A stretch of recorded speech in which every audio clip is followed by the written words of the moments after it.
Today I want to talk about hypocrisy. Hypocrisy is one of the most misused charges that people throw at each other in our public life. We accuse our public figures and even just private individuals of being hypocrites all the time. And we do it, I think, in a really wrong-headed way. I don't think we're using that word right. I do not think that word means what you think it means. The Greek root of this word, hypokrites, literally means actor, play actor, somebody who's pretending to be something that he's not. And I want you to keep that in mind as I, think about some of the ways that we use this word hypocrisy, right? When a politician who's a social conservative gets caught, right, sleeping around, for example, we accuse that person of hypocrisy. Or when a person who just, maybe has very high moral standards, when it turns out that maybe that person drinks a little more than he says he does, or than he should, right? We accuse that person of hypocrisy. And you see this all the time. You see it in the news, right? This or that politician, this or that pastor was caught out, right, doing this thing. And that means that he doesn't actually mean all the things that he says, all the high, lofty, noble ideals that he aspires to. Those are all false. That's all hypocritical. It's all play acting, right? But that's not actually necessarily the case. And here's why, right? There's a big, big difference between having high ideals and falling short of them, right? We all do that.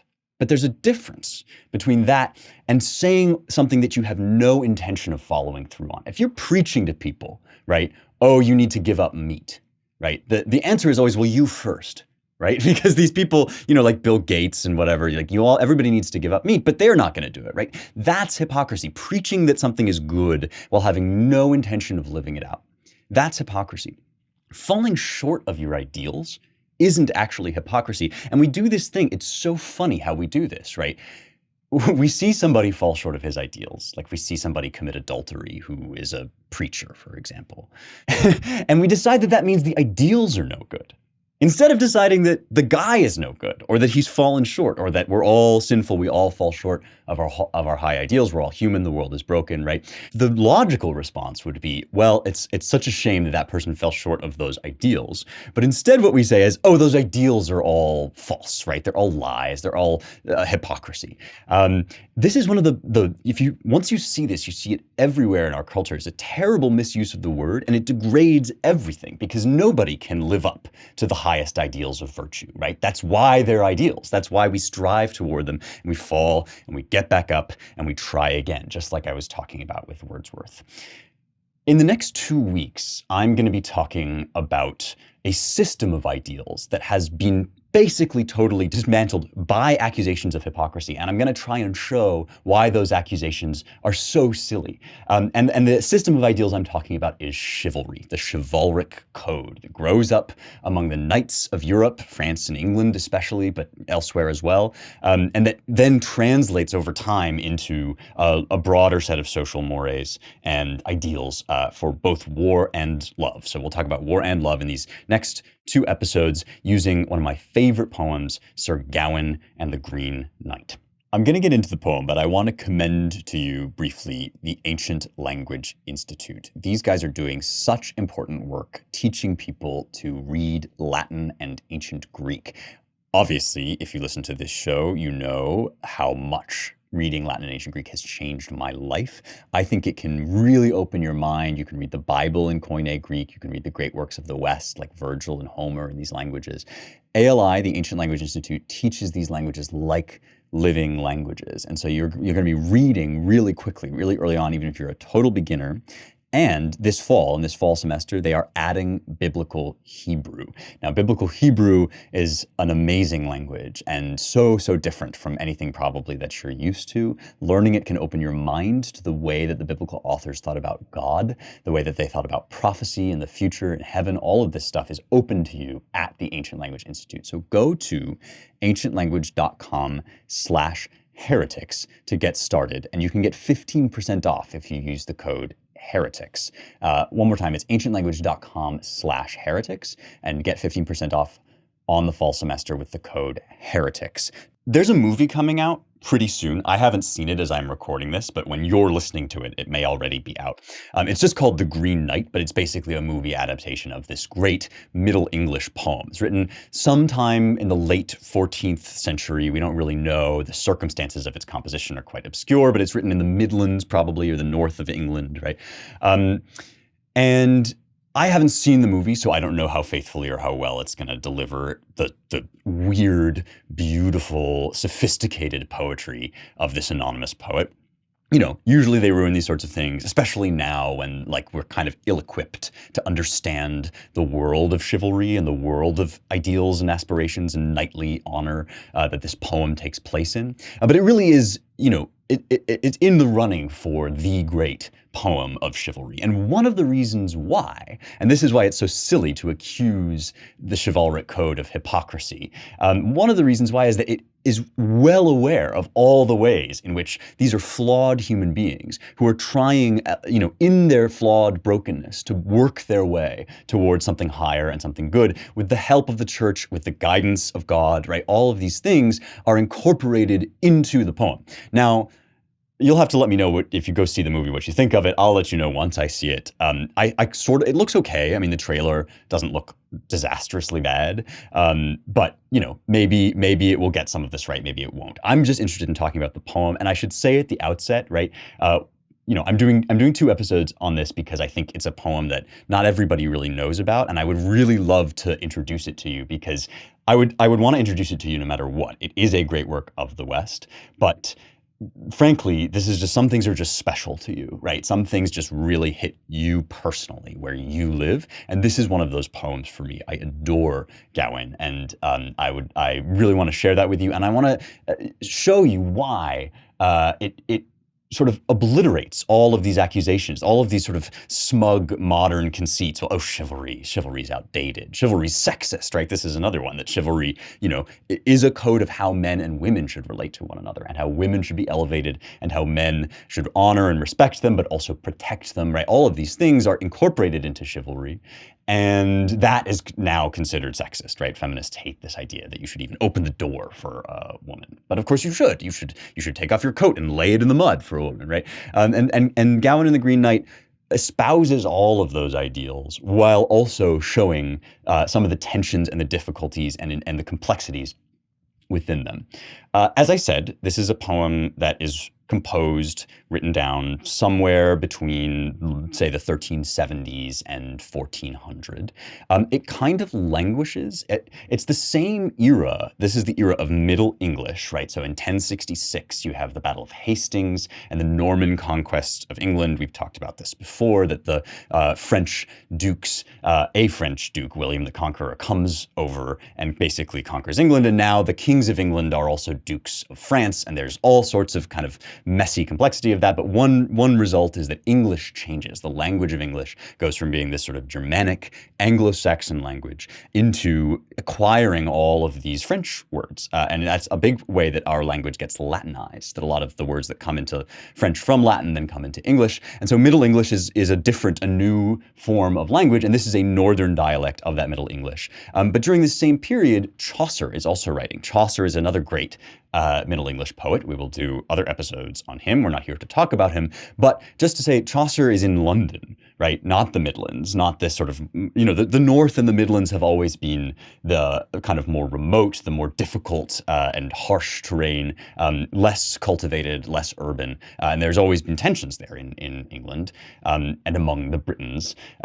But this is, you know, this poem is kind of sidelined for the urban poetry, the sophisticated, cultivated, and very self-aware poetry of Chaucer. And the manuscript basically languishes. It passes hands. We only have the one of them. It ends up in the hands of the same guy who has the only manuscript of Beowulf. It's almost burned. And finally, only in the 18th century does it start to be widely read. So this is in some ways a sort of rediscovery. And these things, we forget that these things are still going on. It's still, because we have lost so much and because there's so much chance involved, right? There are these exciting moments when something comes to the fore. And Gawain and the Green Knight, which is the manuscript never gives it a title, but that's what we call it, Gawain and the Green Knight, because it's about Gawain, a knight of King King Arthur's court and his confrontation with a green knight, a magical, mystical, strange, mysterious, terrifying green knight.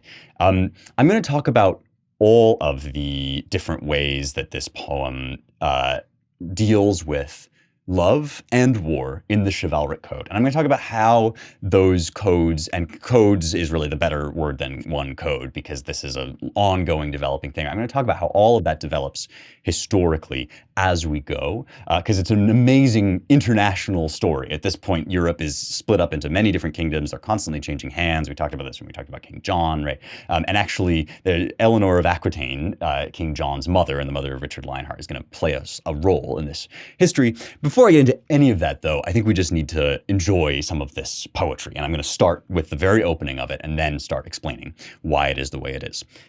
Why are you like this, Gawain? That's what I'm here to explain. I am using a translation by Simon Armitage. Armitage is a poet, and this is something when we talk about poetry, there's a distinction, I think, that we sometimes make between, scholars who take on a work that they've thought about and a language that they've thought about for a long time, and poets who maybe have more of a literary eye. And of course, there's a lot of overlap between these two, but Armitage is really a poet. It shows, it's very beautiful the way he translates this, and he retains what is still a feature of English poetry and has been really from the beginning. It was a feature of Beowulf, and that's alliteration. The lines have alliteration in them. So each line, right, repeats a certain sound on stressed syllables. But at this point, also, you're starting to get the overlap of rhyming verse. And that's expressed in Gawain by the fact that we have these sections. And at the end of each alliterative section, you have what's called the bob and wheel, which is a short line, and then four still short but slightly longer lines that have a rhyme scheme in them. And so Armitage conveys all of this. It's all in this translation. I think it's really beautiful. It also has the Middle English on the other side if you're interested. The poem's divided into fits. That's portions. There are 4 fits. It sounds like 4 fifths, but it's not. It's F-I-T-T. So this is the very beginning of the first fit, the first of the 4 sections. Once the siege and assault of Troy had ceased, with the city a smoke heap of cinders and ash, the traitor who contrived such betrayal there was tried for his treachery, the truest on earth. So Aeneas it was, with his noble warriors, went conquering abroad, laying claim to the crowns of the wealthiest kingdoms in the western world. Mighty Romulus quickly careered towards Rome, and conceived a city in magnificent style, which from then until now has been known by his name. Tisius constructed townships in Tuscany, and Langobard did likewise, building homes in Lombardy, and further afield over the Sea of France on Britain's broad hilltops, Felix Brutus made his stand. And wonder, dread, and war have lingered in that land, where loss and love in turn have held the upper hand. So that's the bob and wheel, that last bit, right? Made his stand, right? And then, and wonder, dread, and war have lingered in that land, where loss and love in turn have held the upper hand. That's the first little chunk. I'm going to read the next chunk, but notice, right, that we're all the way back to Troy. And we've talked about this stuff a lot in a lot of different poems. We talked about it in the Aeneid, and we also talked about it in stuff that wasn't poetry, like in Livy. We talked about the early kings and the founding of Rome and this sort of blending of legend and history, literature, that is poetic literature with history, right? And this is alive in this poem of the late 14th century. So you really get a feel for how at this time, as Europe is becoming aware of itself and as it's reaching out across time and space, right? It's constructing this long narrative history. And the question now, of course, the natural question is, well, where is this going to lead us, right? Are we going to get to England? And what's going to be the climax of it all? So we've gotten to Britain's broad hilltops where Felix Brutus made his stand. So we've traced it all the way from Troy and Aeneas and Romulus and Rome, all the way to Britain. Now, after Britain was built by this founding father, a bold race bred there, battle-happy men, causing trouble and torment in turbulent times. And through history more strangeness has happened here than anywhere else I know of on earth. But most regal of rulers in the royal line was Arthur, who I heard is honored above all. And the inspiring story I intend to spin has moved the hearts and minds of many, an awesome episode in the legends of Arthur. So listen a little while to my tale, if you will, and I'll tell it as it's told in the town where it trips from the tongue. And as it has been inked in stories bold and strong, through letters which, once linked, have lasted loud and long. Now, we actually got something like this in Beowulf, if you remember how we traced the ancient lineage of the Spear Danes, right? And then we got finally to the great noble king, right? That was God König. That was a good king. And so this is a tradition in English poetry to take this, big lineage. It's almost biblical, right? We go back to Adam or we go back to Troy. And it leads us down then finally to this great climax. And here the climax is the famous King Arthur. Now, Arthur is one of Britain's greatest cultural exports. This is a very, very ancient legend that goes through many, many iterations. And it comes to be called the Matière de Bretagne. And that's obviously French for the matter of Britain. And that distinguishes it in the poetic tradition from the Matière de France. So the Matière de France is like, Roland and Charlemagne, and we will certainly do that very soon once we've done Gawain, right? But basically at this point, as I said, France and Britain are in intimate communion. The chivalric tradition moves basically from France into England, into Britain. And Arthur is Britain's great contribution to that cultural exchange. It was not always the way that we find it in this poem. In this poem, it's a fully developed chivalric court, the court of King Arthur. But the myth and the legend actually begins in a much more kind of shadowy and brutal and warlike way. And that's because from the 7th century onward, at least, the 7th century AD, we have this story of about 500 AD or so, this kind of semi-legendary, much like, these Romulus and Remus figures, right? This semi-legendary defender of the British Isles against the Angles and the Saxons. That is the German, or the Germanic, rather, invaders who would eventually become England. So remember, I made that distinction between Britain, which describes the Isles as a whole, and then England, which derives from Angles and Saxons, right? These Germanic invaders who end up taking over a very specific portion of the territory. And so Arthur's actually the defender of the British people against the Anglo-Saxon invaders early on, right?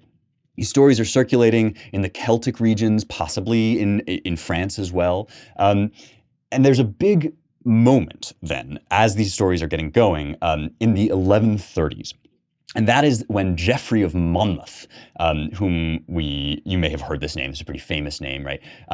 He writes this great story, The History of the Kings of Britain. It's a Latin work, claims to translate an ancient Welsh work, and it tells the story from the Trojan War all the way down to the 7th century AD.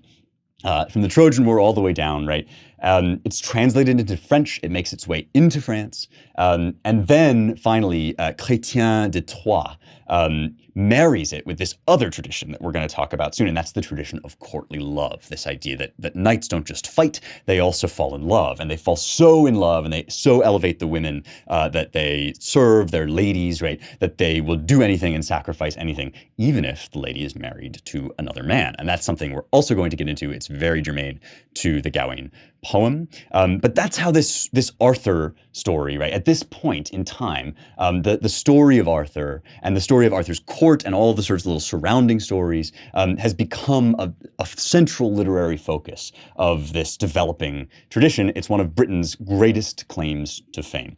He's a local hero, and he also looks a lot like the knights that are currently in the 14th century, the knights that are currently serving the king and going out and jousting and doing all that stuff. We're going to get to that too.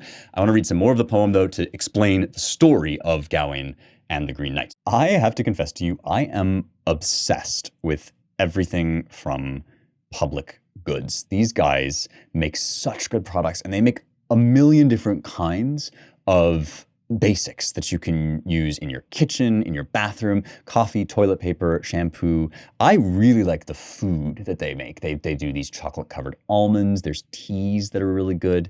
Their ramen is actually incredible. It's all made with no extra gunk, no additives, clean ingredients, super affordable.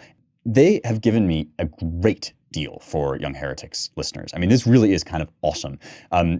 If you go to publicgoods.com/heretics or use the code heretics at checkout, you can get $15 off with no minimum purchase. So if you buy $15 worth of stuff, you will pay $0. So that's pretty cool. And it's a great way to try their products out. It's publicgoods.com/heretics, $15 off. It's literally free stuff. Go check them out. So he's in Arthur's court. We are at Christmas time, right? And Arthur is sort of sitting around. He wants a grand story for somebody to entertain him with. And he doesn't understand that he's about to be in a grand story. So here's the next section that I'll read. The poet describes the dinner that they're having for Christmas. Christmas at this point is becoming the big festival of the year. Here's the poet. Now, on the subject of supper, I'll say no more, as it's obvious to everyone that no one went without, because another sound, a new sound, suddenly drew near, which might signal the king to sample his supper. For barely had the horns finished blowing their breath, and with starters just spooned to the seated guests, a fearful form appeared, framed in the door, a mountain of a man, immeasurably high, a hulk of human from head to hips. So long and thick in his loins and his limbs, I should genuinely judge him to be a half-giant, or a most massive man, the mightiest of mortals. But handsome, too, like any horseman worth his horse, for despite the bulk and brawn of his body, his stomach and waist were slender and sleek. In fact, in all features, he was finely formed, it seemed. Amazement seized their mind.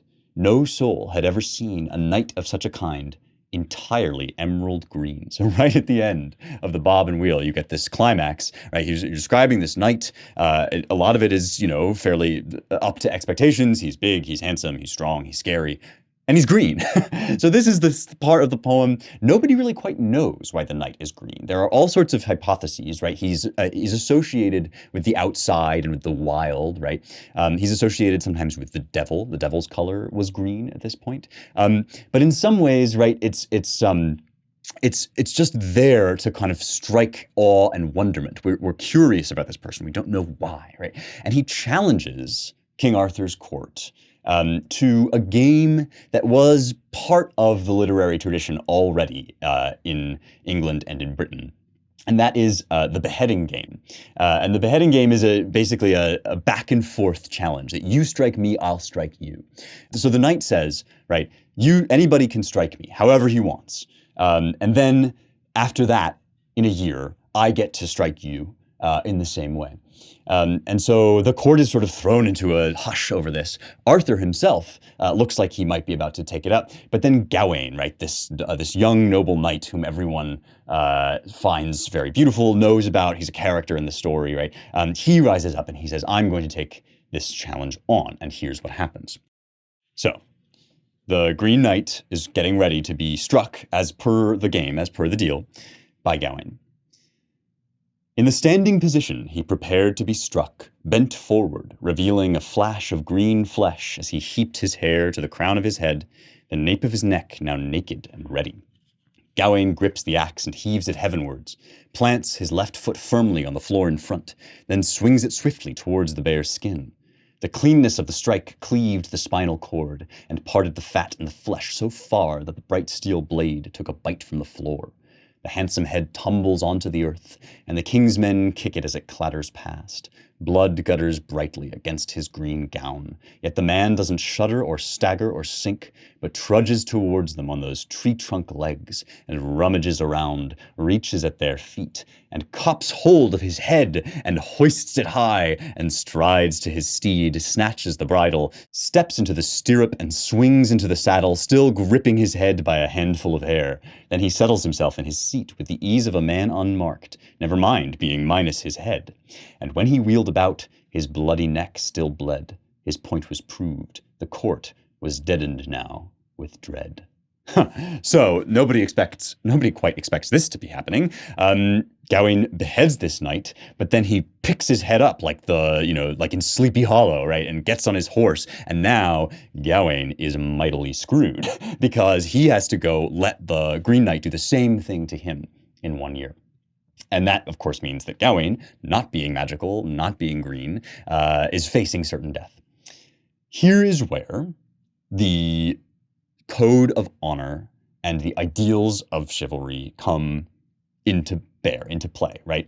Because this is a game, right? And in some ways, it's almost a trick, right? The Green Knight has basically hoodwinked these people, the fairly gullible people, into entering into this challenge.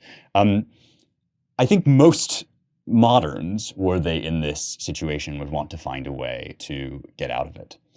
Gawain is bound, honor bound, to do as he has agreed. And the kind of wild-eyed devotion to honor, right? The devotion to living out one's word. This is one of the central ideals of the chivalric idea, right? This is one of the central ideals of what chivalry means to people. And we're going to see ways in which Gawain, by his own lights, falls short of that ideal. But it is there for him, and it drives the whole rest of the poem, because the whole rest of the poem is going to be the year leading up to this great confrontation, and then the confrontation. We won't get to the confrontation today. We're going to get to it next week. But really, all of the poem is what happens in that year, because Gawain has to do it, and he's wrestling with it, and he's afraid, and he has other challenges along the way. But let's pause now to think about why he feels this way at all, right? Because knights in England were not always these grand, valiant nobles. They were initially really just hired thugs. The word chivalry comes to us from a French word, chevalier, meaning literally just horseman, guy who rides on horse. And at this point in England, and when I say at this point, I mean in really the 8th, 9th century AD, before the chivalric code has taken shape, right? You really don't have a sense that these knights are elevated, that they would be nobles, that they would sit at table with their lord. The kings of England are ruling, but they are doing so tenuously, and they're always trying to gain the upper hand over a number of tribes beneath them. Once the French kings come into power, then they have to deal with their French territories and their technical submission to the French king. Remember, we talked about this; they remain under the French king, but also they need to be ruling England, right, and keeping control over that. And some of them are better than others at this, to be frank, right? Some of them are sort of just overwhelmed by the whole thing. Edward II is an example of that. And then Edward III, right, who is coming about in the 14th century, so right before this poem is composed, probably, right? It's Edward III who is really good at it, right, and is cleaning up after Edward II. So you have these, you have the British kingship changing hands, and always when they're fighting their wars, they're having their knights do part of the dirty work. But a couple things happen that elevate knighthood above just the position of hired thugs. A lot of this is happening first in France and then in Britain. In France, after the death of Charlemagne, who was the great emperor, right? After the death of Charlemagne, France becomes much more decentralized. There's a lot more kind of fighting back and forth. And so there develops in France this kind of code as people turn inward, right, and start fighting, Christians fighting against Christians. This code develops that you don't necessarily kill your Christian enemy. You offer him a chance to submit. And this idea that there are rules, right, there are rules about fighting, fuses with a major development at the end of the 11th century, and that is the Christian church sanctioning violence. Now, think about this, right? Because now we are at least somewhat conversant with the idea that you can have a just war. And there are Christians, C.S. Lewis, for example, right, who defend the idea that Christians could go to war. Before the First Crusade, which takes place in the 1090s under Pope Urban II, there's kind of a tense and difficult relationship between these necessary fighters, these horse fighters on horseback, and the church that is coming more and more to assert itself over Europe, and certainly over England, right? This is, in France, these people are the aristocracy. In Britain, they're the help. But they are gradually rising up through the ranks, and there's coming to be all the stuff that we associate with knighthood, like, the ritual develops of knighting somebody. And it does become sort of quasi-religious. They develop their own form of piety. They fast and pray the night before they become knighted, right? And then in France, they're having these things called tournaments, right? These grand, sort of spectacles where knights would confront one another. And again, the point here is not to kill people, but the point is to actually, it's almost a sport, right? During this period, right, in the period between the 9th century and the 11th century, you get the development of heraldry, right? The shields that have those symbols on them so that you can identify your knight, your champion in the field. But it's the crusade that says we actually have need of fighters. And this is not the episode on which to litigate, right, were the Crusades good or bad? Because, of course, the Crusades were like many, many different forms of war. But it is important to note here, right, that the word crusade in our modern sort of sensitivity is like a dirty word, right? Oh, it was so evil and bad for those nasty Christians to go kill all those poor innocent Muslims, right? That's not what's going on at all. What's happening here is that as Europe and the European kings are fighting for dominance over different portions of territory, Christendom, which is forming into a thing, right? The lands ruled by Christian leaders are in ongoing struggles with the great Muslim empire. And so the Seljuk Turks have at this point in the 1090s, they've taken over Jerusalem, right? And this was not just like, oh, we're going to sort of up and destroy these people. This was like they were oppressing Christians in the area. They were threatening the Byzantine Empire. There was the possibility, this was a dangerous threat, right, to the stability that was already tenuous of this region. And so eventually, as Christians are coming to terms with the fact that they have to live in the world, they have to find some way to be at peace with violence and with war, because it seems to be a fact of life. And so when Pope Urban basically blesses knighthood, that invites knighthood into the traditions of the church. And there are things then that you can say, like you don't kill innocent women and children, right? You don't you don't kill clerics, for example, who are unarmed by design. And so the church basically, in realizing that this is a fact of the world, does what it does with all facts of the world, which is it takes steps to Christianize it and to civilize it. And that is how finally you codify these honor codes among knights. They're already developing, within these communities of fighters, but they also then get Christianized, and Mary becomes an incredibly important figure, right? All of these knights pray to Mary, they idealize Mary, and that's going to become a big part of the love stuff that we'll talk about in a bit, right? But this is this kind of messy development of a set of ideals about, well, if we're going to have to fight, if we're going to have to defend ourselves, as indeed we are, how are we going to do it in a way that can be honorable and noble? And so holding to your word, right, not just killing at random, but having that code and sticking to it is not just sort of like a, abstract, lofty thing now or then, right? We sort of think of this as like, oh, it's part of my, lofty ideals to hold to my world. No, it's how the whole world works. If people don't do what they say they're going to do, then you have chaos. And so this, imposing that chivalric code, or that set of chivalric codes upon the knights, right, invites them into the world of civilization. You're always going to have bloodshed. You're always going to have weirdness and difficulty and political infighting. But the church, can either just say, well, that's evil and damned, or it can invite people into civilization. And so that at this point in the late 14th century, that has thoroughly happened. And it has this sanction also from Edward III, whom I mentioned earlier, right? This kind of great conqueror king who starts what's called the Noble Order of the Garter.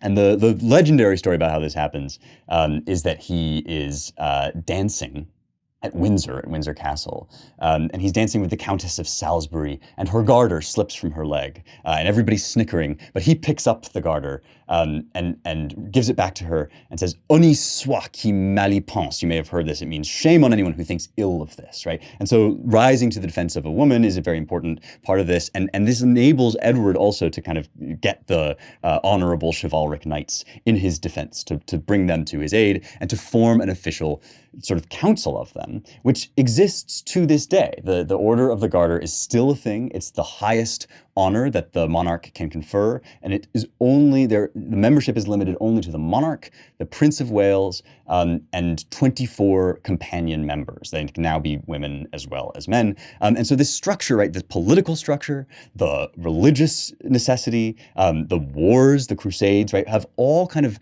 bound together to form a more and more structured way that people who fight, who have to exist, can do so in a way that has some honor and nobility to it, and can be invited even into the upper classes.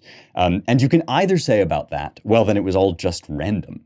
Or you can say that flawed, broken humans, in the reality of what was going on around them, in the truth of what was happening in Europe over the course of these various centuries, were feeling their way toward a higher and higher and more refined and more civilized way of living. I think it's obvious from poems like Gawain that that's what's going on here. And so to tear all that down because it's not pristine and perfect from the beginning, and because all the people involved are, horny weirdos that also do bad things, right? To therefore say that chivalry itself, which led heroes also into the trenches, because remember that the British continued to be raised on these ideas, right? To say that all of that is bunk because people are broken seems to me to be a disastrous idea, and to tear down these many, many hundred years worth of history. That's the tradition under which Gawain lives. It's what motivates him in this story to live by his word and to die by his word. You guys, this tech surveillance and censorship has gotten completely out of hand, and there really is only one VPN that I trust to fix it, and that's ExpressVPN. There's really no such thing as privacy on the internet unless you're using ExpressVPN. There are all these ways that they kind of try to trick you into thinking that your browsing is private, like incognito mode, but they can still collect and aggregate your data. They crawl through it, they sell it, they put it into a permanent public record, and that is your record. And this is really skeevy. There are hundreds of data brokers out there, and their whole business is just buying your data. One of the crucial data points is your IP address. With ExpressVPN, when I use it, my connection gets rerouted through an encrypted server so that my IP address is masked. All you do, you take out your phone, laptop, smart TV, whatever, tap one button, and ExpressVPN is protecting your IP address. If you are like me and you do not want creepazoids from big tech watching over your data and your business all the time, secure yourself with ExpressVPN. Visit expressvpn.com/heretics to get 3 extra months for free. 3 whole months free with expressvpn.com/heretics. expressvpn.com/heretics. 3 months free as a gift from me. Okay, so Gawain rides forth, and there ensues at the beginning of Fit 2, the second section of this poem, one of the most beautiful passages, subtle and sophisticated passages in all of English literature. And it's the description of the seasons as they pass. And the poet actually kind of blazes through them. It's a very short section, but he really shows his skill here. And he shows that he is a master of his form. So whatever he's putting in, I think we can assume he's choosing. This is not just somebody that, the necessities of the form have driven him into, this, that, or the other. But this is somebody that is really thinking these things through. And we're going to see how he thinks through the complexities of the chivalric code I just talked about. But I have to read this section because it's so famous, so beautiful. It's the beginning of Fit 2. This happening, that is the event that happened at the Christmas feast, right? The game and the chopping off of the head. This happening was a gift, just as Arthur had asked for and had yearned to hear of while the year was young. And if guests had no subject as they strolled to their seats, now they chattered of Gawain's chances in this challenge, and Gawain had been glad to begin the game. But don't be so shocked should the plot turn pear-shaped, for men might be merry when addled with mead, but each year short-lived is unlike the last, and rarely resolves in the style it arrived. So the festival finishes, and a new year follows in eternal sequence, season by season. After lavish Christmas come the lean days of Lent, when the flesh is tested with fish and simple food, when the world's weather wages war on winter. Cold shrinks earthwards and the clouds climb. Sun-warmed, shimmering rain comes showering onto meadows and fields where flowers unfurl, woods and grounds wear a wardrobe of green. Birds burble with life and build busily as summer spreads, settling on slopes as it should. Now every hedgerow brims with blossom and with bud, and lively songbirds sing from lovely leafy woods. So summer comes, in season with its subtle airs, when the west wind sighs among shoots and seeds, And those plants which flower and flourish are a pleasure, as their leaves let drip their drink of dew, and they sparkle and glitter when glanced by sunlight. Then autumn arrives to harden the harvest, and with it comes a warning to ripen before winter. The drying airs arrive, driving up dust from the face of the earth to the heights of heaven, and wild sky wrestles the sun with its winds, and the leaves of the lime lay littered on the ground, and grass that was green turns withered and gray. Then all which had risen overripens and rots, and yesterday on yesterday the year dies away, and winter returns, as is the way of the world through time. At Michaelmas the moon stands like that season's sign, a warning to Gawain to rouse himself and ride. It's the drumbeat of that last line, to rouse himself and ride, right? This is this incredible overlaying of the natural world with the structures of the church, right? Because we have Lent and Christmas and these different liturgical seasons, but then we have the built-in liturgy almost of the dying and the growing of the natural world, right? And so this is the scene setting, right, of a world that is overseen by God, but also structured by human beings who have to make these rules. And that's something the poet is well aware of, right? You have to make these rules, and you make them kind of out of the natural materials that are available to you, but you also fall short and you're still a broken human. So what happens next? Gawain spends some time out and about in the world, beating beasts and fighting monsters. There's a whole series of kind of challenges that would themselves be their own poem, their own courtly chivalric poem, but this poet, the Gawain poet, has something else in mind, because what happens next is that he ends up, in the cold and hungry and tired, and he prays. And so now we have introduced, not for the first time, but in a very profound and real way, to Gawain's faith. And there are those, I think actually that Simon Armitage is among them, who think that this is sort of trappings, right? That the faith of the hero and the faith of the poet are these sort of obligatory decorations of the time. I think that really, really misses the point. I think that the presence of God and the presence of Mary in this poem basically symbolizes the fact that it's always just out of view, and yet things happen the way they do happen in reality in prayer, right? People think that prayer is like, oh, and then I heard a voice from heaven. Sometimes that happens, but oftentimes it's like, oh, I prayed, and in that next moment, this idea occurred to me, or this thing happens. And so there's a very naturalistic moment where Gawain is on his last legs, and he prays. Next morning he moves on, skirts the mountainside, descends a deep forest, densely overgrown with ancient oaks and huddles of hundreds, and vaulting hills above each half of the valley.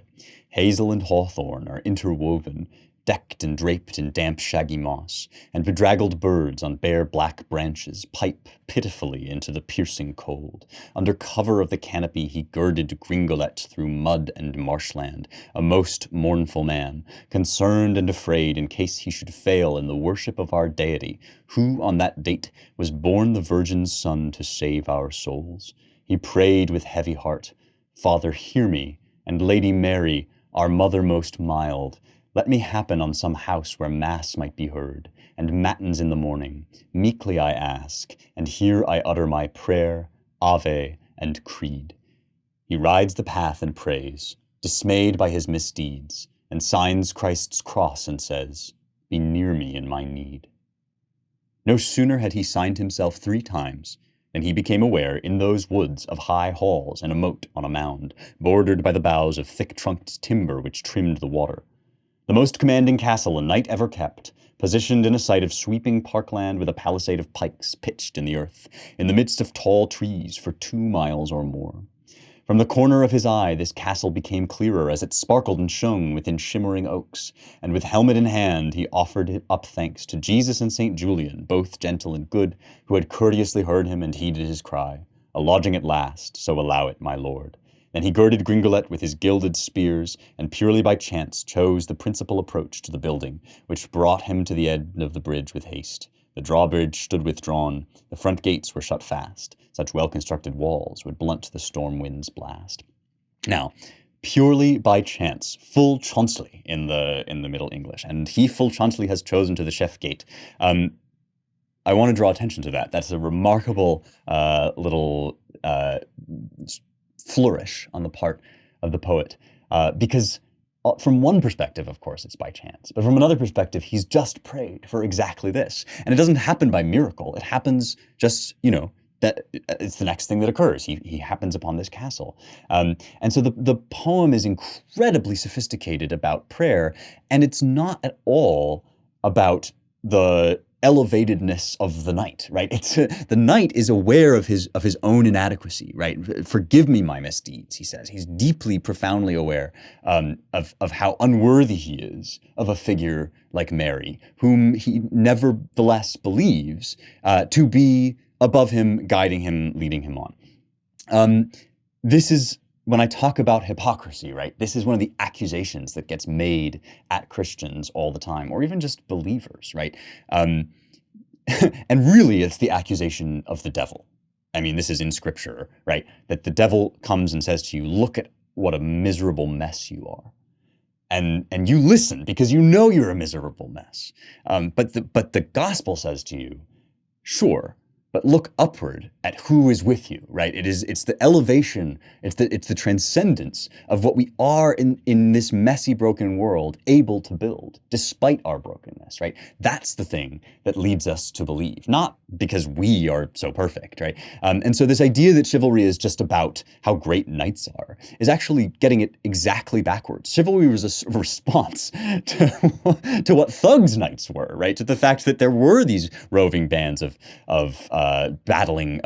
battling war heroes, and they had virtue, but they also needed training and they needed guidance, right? And so, as I described earlier, right, the church and the state both sort of took it in hand to formalize that guidance, and to show how it could be used in service of the good. And we've talked a lot on this show about manly courage and how it is a force that must be reckoned with in the world, but that it's not necessarily an inherently virtuous force in the ethical sense. You can be very courageous in service of dark and evil deeds. And so this civilizing force of chivalry was a matter of life and death in the medieval period.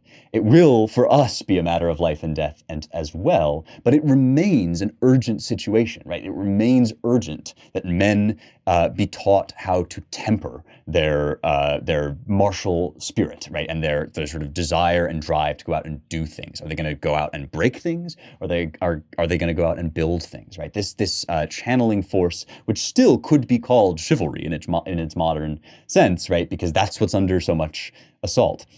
And it's fundamentally, right, drawn upward by this idea that the church gives, that it is God who is watching over all of this, and ultimately, right, it's God's providence that has arranged all of these supposedly chance political and social developments into what would become known as chivalry.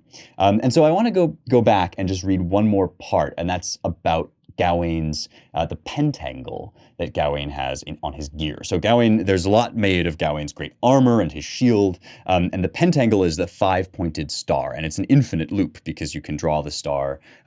If you're watching me, you can see me do it in the air, right? But you can draw the star from point to point, and the pentangle is associated with fives, right? Because there's 5 points, and so the poet leads us through what this symbolizes and how it inspires Gawain.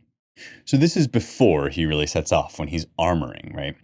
And the poet says, fastened in his armor he seemed fabulous, famous, every link looking golden to the very last loop. Yet for all that metal he still made it to mass, honored the Almighty before the high altar, after which he comes to the king and his consorts and asks to take leave of the ladies and lords. They escort and kiss him and commend him to Christ. Now Gringolet is rigged out and ready to ride. Gringolet says horse, by the way. He's come up with a couple times, but Gringolet is rigged out and ready to ride, with a saddle which flickered with fine gold fringes and was set with new studs for the special occasion.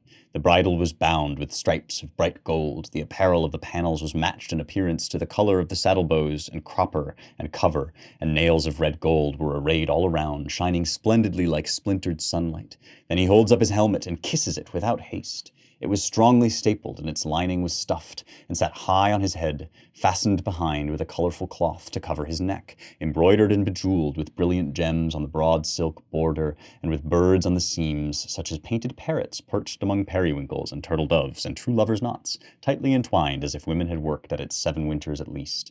The diamond diadem was greater still. It gleamed with flawless flashing gems, both clear and smoked, it seemed. And now here it comes. Then they showed him the shining scarlet shield with its pentangle painted in pure gold. Remember I mentioned heraldry, right? That you would identify, your sort of symbol would be carried in some, in a banner or on your shield, right? With its pentangle painted in pure gold, he seized it by its strap and slung it round his neck. He looked well in what he wore and was worthy of it. And why the pentangle was appropriate to that prince, I intend to say, though it will stall our stories. I'm going to make a digression. I'm going to tell you about this because it's important. It is a symbol that Solomon once set in place and is taken this day as a token of fidelity, for the form of the figure is a five-pointed star, and each line overlaps and links with the last, so is ever eternal, and when spoken of in England is known by the name of the endless knot. So it suits this soldier in his spotless armor, fully faithful in 5 ways 5 times over. For Gawain was as good as the purest gold, devoid of vices but virtuous, loyal and kind. So bore that badge on both, his shawl and shield alike, a prince who talked the truth, a notable, a knight. Right? This is the code that I'm talking about that has developed over centuries. Faithful in 5 ways, right? This is the first set of 5. He was good as the purest gold, devoid of vices, but virtuous, loyal, and kind. Now we get the 5 sets of 5 that this thing symbolizes. First, he was deemed flawless in his 5 senses. And secondly, his 5 fingers were never at fault. And thirdly, his faith was founded in the 5 wounds Christ received on the cross, as the creed recalls. And fourthly, if that soldier struggled in skirmish, one thought pulled him through above all things, the fortitude he found in the 5 joys which Mary had conceived in her Son, our Savior. For precisely that reason, the princely rider had the shape of her image inside his shield. So by catching her eye, his courage would not crack. So he's got this, this set of ideals that combine both his physical virtue, right, with his adoration of Mary and Christ. In the next episode, next time we talk, in part 2, we are going to see all of the ways that both this faith and this daring are going to be challenged. And so we're going to talk about the sex aspect of it. There's going to be like a sexual component to this challenge, and there's going to be a kind of courage and violence aspect to it. And so we're going to talk next week about courtly love, right? And the element of this that has to do with like what are the sexual mores of the knights. And then we're going to talk about how Gawain eventually meets his final great challenge. So don't miss it. This is part 1 of Gawain and the Green Knight.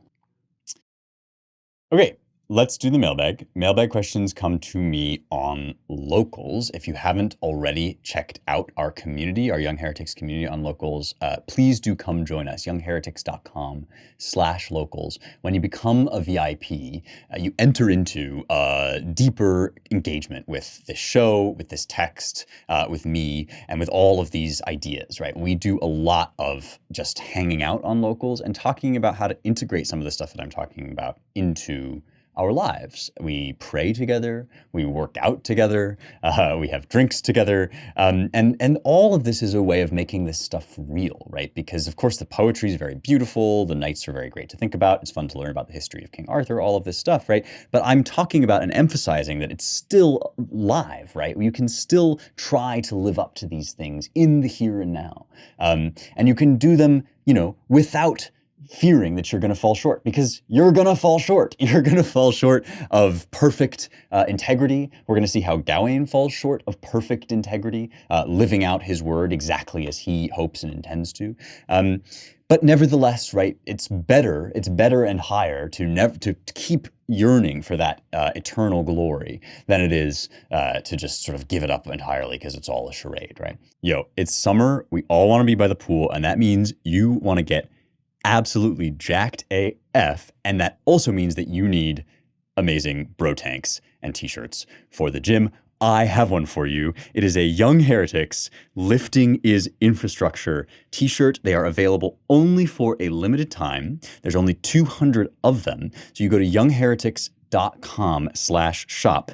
And this is not a drill. This is not a joke. When you order it, I will personally rip the sleeves off of your Lifting is Infrastructure t-shirt. This is really happening. I have done it again and again. I will give you a shirt that is personally ripped by me, and then you will look incredible at the gym. Don't wait, because they are running out. So go to youngheretics.com/shop and you can get your personally ripped, exceptionally awesome Young Heretics Lifting is Infrastructure t-shirt. Okay, so here's a question from VIP Shani, and it's been repeated by a few other people, or echoed and seconded, so it seems like a good one to answer, and it's appropriate for this episode. What is the female counterpart to the code of chivalry? A knight's duty, among others, is always to respect the honor of women and protect them. What is a woman's duty, and how should women respond to chivalry? Well, this is a really good question, and we are going to take it up next week a little bit when we talk about the relations between the sexes. But there are a few things I think we can glean just from what we've read so far and what we've read about Mary, right? As I said, the code of chivalry becomes a thing, hardens into a thing, but is really a number of different sets of social mores, right? It was not, at the time, you would not say, this is the code of chivalry, here's the list of rules, right? And absolutely, the knight's duty is to respect the honor of women and protect them. It's to respect those who cannot fight as he does and to protect them, right? I mean, the whole point of bringing the knights into the church was to use their strength, use their courage in service of protecting, the lands of Christendom and keeping this territory defended and all this stuff. The thing that I want to say is that both of these are intimately bound up with each other. The people being protected, the lands and the lifestyle being protected, and the person doing the protecting, they need each other, because we think of, oh, well, the soldiers are the real, like they're what really counts. Well, but the soldiers are protecting something, right? And if they're not protecting a society that is elevated and has art and music and beauty in it, right? If they're not protecting that society, then what are they doing? They're just going out and raping and pillaging and killing. And there was a fair bit of that, I will tell you. If the women and the people at home are not protected by those knights, then they can't do all of the things that they are so good at doing. And so these two sides of humanity need each other.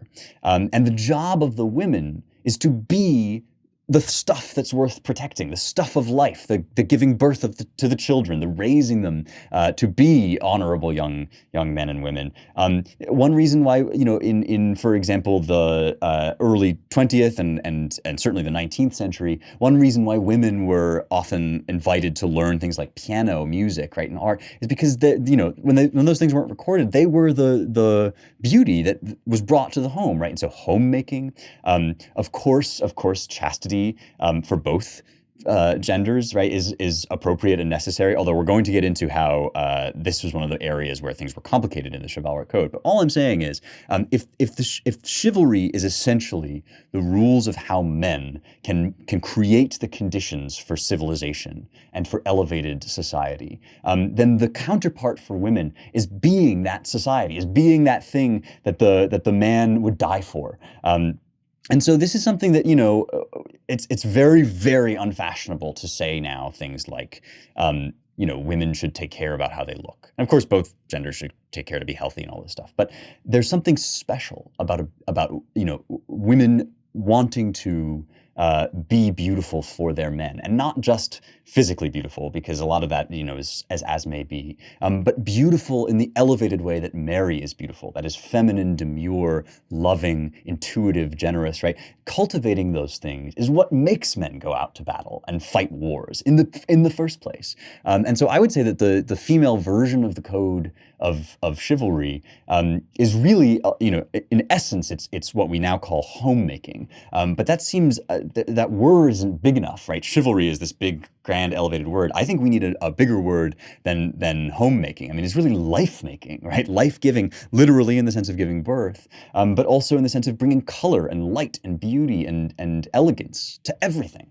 That's the women's job, if the men's job is to be chivalrous, I would say. And that's why, right, men do all of these things to take care of women, not because women, can't open the door for themselves, but because we're doing our best, right? Men are doing their best to take everything else, all other concerns out of the way, and just let women be the light and the life of our civilization. So that's why you do the door opening and don't get your feet dirty, all of this stuff, right? It's not out of any sort of disrespect. It's the opposite. It's like this is what the stuff of life is. So I would call it life making, but we might call it homemaking. And the elevated art of that, which inspires men to be chivalrous, would be my answer to your question. Shani, thank you for it. Thank you for being a Young Heretics VIP. Thank you all for listening. If you like this show, if you think this is a message that needs spreading, I would really encourage you to subscribe wherever you get your podcasts and leave us a 5-star review on Apple Podcasts. That's so important for rising in the ranks and letting people know about the show and all that stuff, supporting it, keeping it going. Thanks for listening. I love doing this show with you. This is one of my favorite poems. Can't wait to do more of it next week. If you like this show, you will certainly also love what we do at the Claremont Institute. These are my employers. We are a think tank for the recovery of the American ideal. We put out 2 publications, the Claremont Review of Books and The American Mind. One is physical, that is the CRB. One is online, that is The American Mind. Both of them are great. Please do also donate to help support our work at claremont.org/donate and let them know in the notes that we sent you. Thanks again, guys. I will see you next week for more truth, beauty, and the stuff that matters.